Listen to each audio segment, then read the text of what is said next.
All right, folks, it's time for another episode of Moving Minds, the interview that takes the biggest brains in tech and more for a spin around Lisbon to talk about the latest happenings in the industry. And this time I'm joined by Caspar Lee. And we're not moving. We're still because we're trying to relax.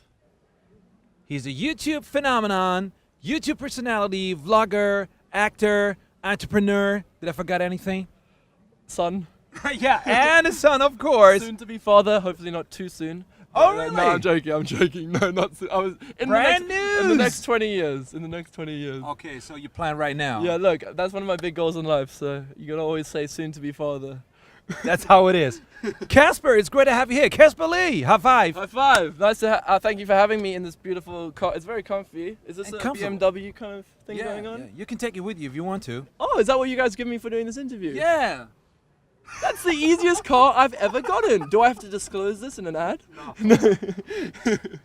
So, tell us, how is it? Is it your first time here at the Web Summit? Yeah, so this is my very first Web Summit. You could say I'm breaking my Web Summit virginity. I've always dreamed of coming here ever since I was a little boy. In 2010, is that when it started? Yeah, ever since I was a little boy. 2010? Yeah, I was a little boy then. I was probably 16. So I'm 24 now, and first Web Summit. So you, as a co-founder, man, you do a lot as an influencer, and now you have a co-founded a company. That's a whole lot of work. How do you do all this stuff together? So it's just surrounding myself with a really good team.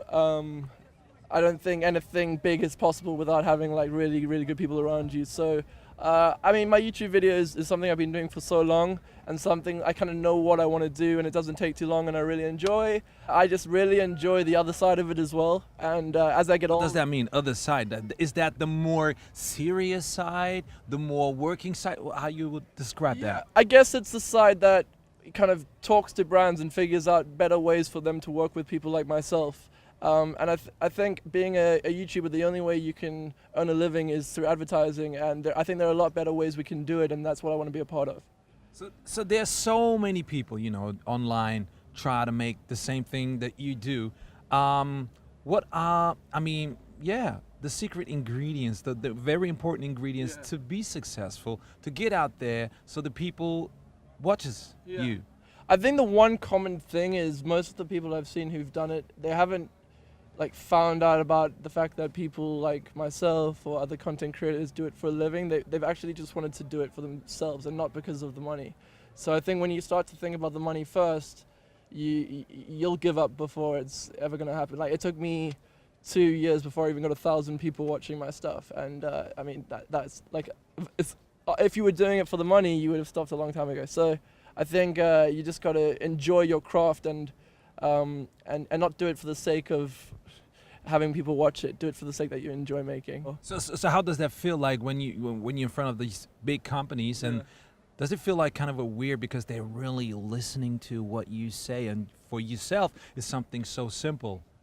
Yeah, it is very strange. And also I think that the most interesting thing is like companies always want to have like a secret like an algorithm or some way that they can do the exact same thing that you did, or blah blah blah, but you can only really give tips, and everyone has to find their own paths. And you can kind of say, it's easier to kind of say that doesn't really work, than say this is the exact thing that's going to happen. So I like to give people advice on like what not to do when it comes to influencer marketing, and hopefully they come up with the right formula. And we're so lucky that you have been with us here in the BMW. Thank you so much. Thank you. And this has actually been the new highlight. What a cool car, guys. Yeah. Like, come on, BMW. We're sort of take friend a out. car from the booth and just drive it through Lisbon. By the way, is that your first time here in Lisbon? Yeah, very first time in Portugal. Enjoy it? Yeah, absolutely. I'm going to come back as soon as possible. I was only here for one night, though, so next time I'm going to make it a lot longer. Caspar, thank you so much. I really appreciate it. Thank you so much. High five again. High five. Caspar Lee! Woo!